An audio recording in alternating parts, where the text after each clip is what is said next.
Saudações, paz e bem a todos. Continuando o nosso estudo do Evangelho, hoje vai ser notícias históricas. Para bem compreender certas passagens dos Evangelhos, é necessário conhecer o valor de muitas palavras que são frequentemente empregadas nos textos e que caracterizam o estado dos costumes e da sociedade judia naquela época. Essas palavras, não tendo para nós o mesmo sentido, foram quase sempre mal interpretadas, gerando algumas incertezas. A compreensão da sua significação explica também o verdadeiro sentido de certas máximas que à primeira vista parecem estranhas. Samaritanos. Como que a gente acha que é o samaritano? Hoje em dia, para a gente, samaritano é aquela pessoa boa, aquela idosa, né? Mas na época não é não. Na época é o contrário, né? Vamos falar assim, é um bom samaritano hoje, não é aquela pessoa que ajuda e caridosa? Mudou o sentido da palavra, não mudou?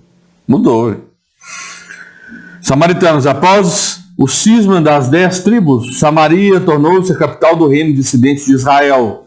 Destruída e reconstruída numerosas vezes, ela foi sob o domínio romano, sede administrativa da Samária, uma das quatro divisões da Palestina. Herodes, chamado Grande, a embelezou com suntuosos monumentos, e para agradar Augusto, deu-lhe o nome de Augusta, em grego Sebaste. Os samaritanos estiveram quase sempre em guerra com os reis de Judá. Uma aversão profunda, datando da época da separação, perpetuou-se entre os dois povos, que se esquivavam a todas as formas de relações recíprocas. Os samaritanos, para tornarem a cisão mais profunda e não terem dia em Jerusalém para a celebração das festas religiosas, construíram um templo próprio e adotaram certas reformas. Admitiam somente o Pentateuco, que contém a lei de Moisés, e rejeitavam todos os livros que lhe haviam sido posteriormente anexados. Seus livros sagrados eram escritos em caracteres hebraicos da mais alta antiguidade. Para os judeus ortodoxos, eles eram heréticos e por isso mesmo eram desprezados, anatematizados e perseguidos. O antagonismo das suas nações tinha, portanto, como único princípio a divergência de opiniões religiosas, embora suas crenças tivessem a mesma origem. Eles eram os protestantes da época. Ainda hoje encontram os samaritanos em algumas regiões do Oriente, particularmente em Naplusa e Jafa. Observa a lei de Moisés com maior rigor do que os outros judeus, e só se casa entre eles. Nazarenos. Nome dado na antiga lei aos judeus que faziam votos, por toda a vida ou por algum tempo, de conservar-se em pureza perfeita. Adotavam a castidade, a abstinência de bebidas alcoólicas e não cortavam os cabelos. Sansão, Samuel e João Batista eram nazarenos. Mais tarde, os judeus deram esse nome aos primeiros cristãos, por alusão a Jesus de Nazaré. Olha como é bom você saber a história, porquê das coisas, né? Esse foi também o nome de uma seita herética dos primeiros séculos da era cristã, que, à semelhança dos ebionitas, dos quais adotaram certos princípios, misturava práticas mosaicas aos dogmas cristãos. Essa seita desapareceu no IV século. Publicanos. Eram assim os chamados na Roma antiga os cavaleiros arredatários das taxas públicas, encarregados da cobrança dos impostos e das rendas de toda espécie, fosse na própria Roma ou em outras partes do Império. Assemelhavam-se ao fermier general, arrendatários gerais, e aos traitors, contratantes, do antigo regime da França, e aos que ainda existem em algumas regiões. Eu não sei falar francês não, então saiu mais ou menos, né? Os riscos que aqui estavam sujeitos faziam que se fechasse os olhos para o seu enriquecimento, que para muitos eram produtos de cobranças de lucros escandalosos. O nome de publicanos foi estendido mais tarde a todos que lidavam com o dinheiro público e os seus agentes subalternos. Hoje a palavra é tomada em sentido pejorativo para designar os negocistas e seus agentes pouco escrupulosos. Às vezes dizemos ávido como publicano, rico como publicano, referindo-nos às fortunas de má procedência. Durante a dominação romana foi imposto o que os judeus mais dificilmente aceitaram e o que mais causava irritações entre eles.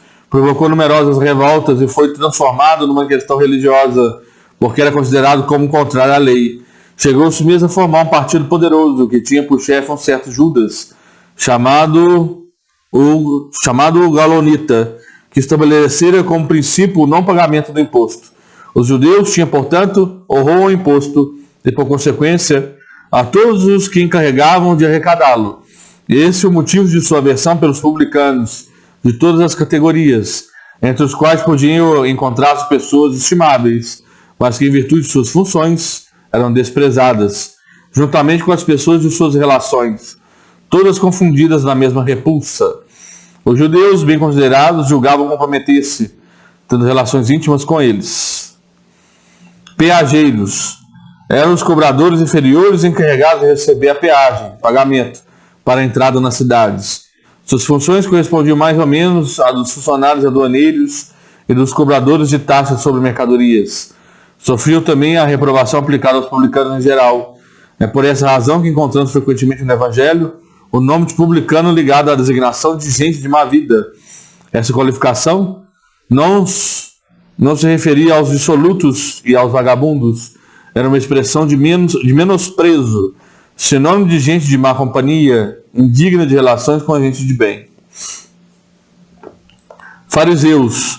A tradição constituía parte importante da teologia judaica. Consistia na reunião das interpretações sucessivas dadas aos trechos das Escrituras que se haviam transformado em artigos de dogma. Isso era, entre os doutores, motivo de discussões intermináveis, na maioria das vezes, sobre simples questões de palavra ou de formas. A semelhança das disputas teológicas e das sutilezas da escolástica medieval. Daí surgiram diferentes seitas que pretendiam cada qual o monopólio da verdade e, como acontece quase sempre, detestando-se cordialmente entre si. Entre essas seitas, a mais influente era dos fariseus, que tinha Hilel como chefe. Doutor judeu, nascido na Babilônia, fundador de uma célebre escola, onde ensinava que a fé só era dada pelas Escrituras. Sua origem remonta aos anos 180 ou 200 a.C. Os fariseus foram perseguidos em diversas épocas, notadamente sob o domínio de Hircânio, sumo pontífice, o rei dos judeus, e sob o domínio de Aristóbulo e Alexandre, reis da Síria. Não obstante, como este último lhes restituiu as honras e os bens, eles recuperaram o poder, conservando-o até a ruína de Jerusalém no ano 70 da era cristã, quando então o seu nome desapareceu, em consequência da dispersão dos judeus. Os fariseus desempenhavam um papel ativo nas controvérsias religiosas. Observadores servem das práticas exteriores do culto e das cerimônias. Tomados de ardoso proselitismo, inimigos das inovações, afetavam grande severidade de princípios, mas sob as aparências de uma devoção meticulosa, escondiam costumes dissolutos, muito orgulho e, sobretudo, excessivo desejo de dominação. A religião para eles era mais um meio de subir do que objeto de uma fé sincera. Tinham apenas exterioridades e ostentação de virtudes, mas com isso exerciam grandes influências sobre o povo, passando para este como santos personagens, eles porque eram muito poderosos em Jerusalém. Criam, ou pelo menos professavam crer na providência, na imortalidade da alma, na eternidade das penas e na ressurreição dos mortos. Jesus, que acima de tudo preservava a simplicidade e as qualidades de coração, que preferia da lei de espírito que vivifica a letra que mata, entregou-se durante toda a sua missão a desmascarar essa hipocrisia e, em consequência, os transformou em seus inimigos encarniçados. Foi por isso que eles se ligaram com os príncipes dos sacerdotes para revoltar o povo contra ele e fazê-lo sacrificar. Escribas, nome dado a princípio aos secretários dos reis de Judá e a certos intendentes dos exércitos judeus.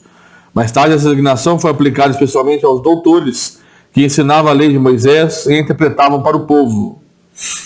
Faziam causa comum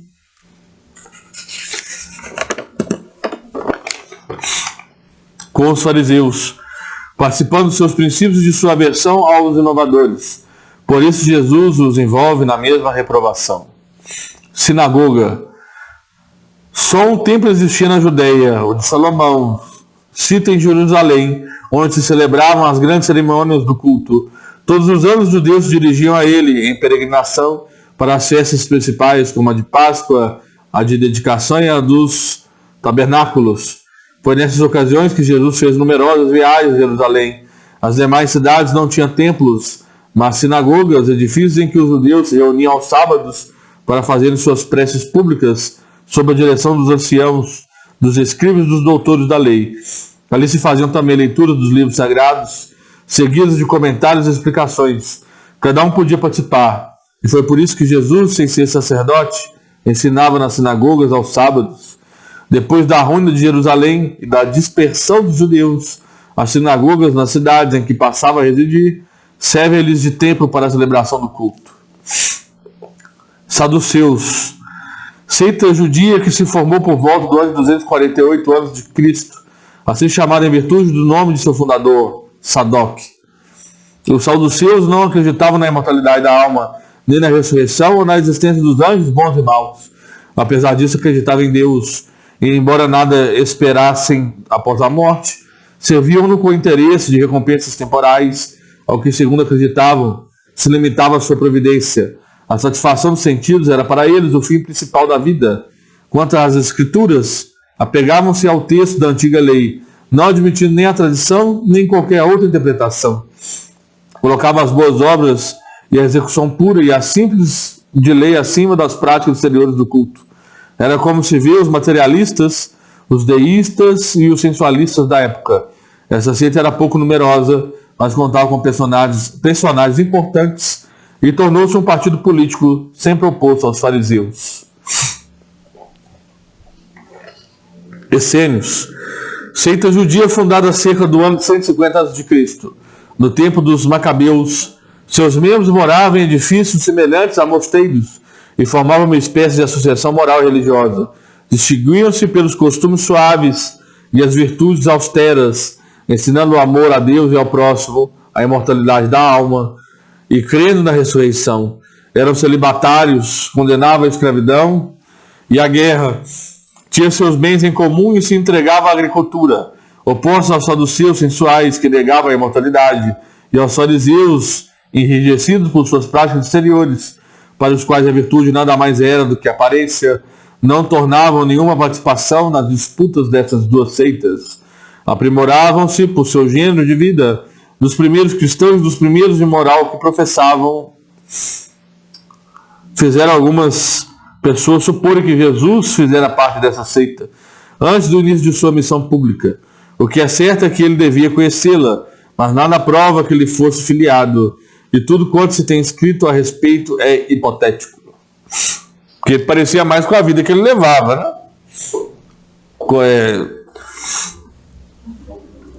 Formava uma espécie de associação moral religiosa, seguidos pelos costumes suaves, virtudes austeras, ensinados do amor a Deus e ao próximo. A imortalidade da alma, crise da ressurreição. Ressurreição, no caso, é reencarnação, né? Terapeutas. Secretários judeus contemporâneos do Cristo, estabelecidos principalmente em Alexandria, no Egito, tinham intensas relações com os essênios, cujos princípios professavam e como eles se davam a prática de todas as virtudes. Eram exatamente frugais na alimentação, votados ao celibato, à contemplação, à vida solitária, constituindo uma verdadeira ordem religiosa. Filon, filósofo judeu de Alexandria, platônico, foi o primeiro a se referir aos terapeutas, apresentando-os como uma seita judaica. Eusébio, São Jerônimo e outros pais da igreja pensam que eles eram cristãos. Quer tenham sido judeus ou cristãos, é evidente que, como os essênios, representavam um traço de uma união entre o judaísmo e o cristianismo. Então vamos ficar por aqui com esse texto de hoje. Alguma dúvida, deixe nos comentários para que nós possamos aí entrar no senso comum. Fiquem em paz, meus irmãos, que assim seja.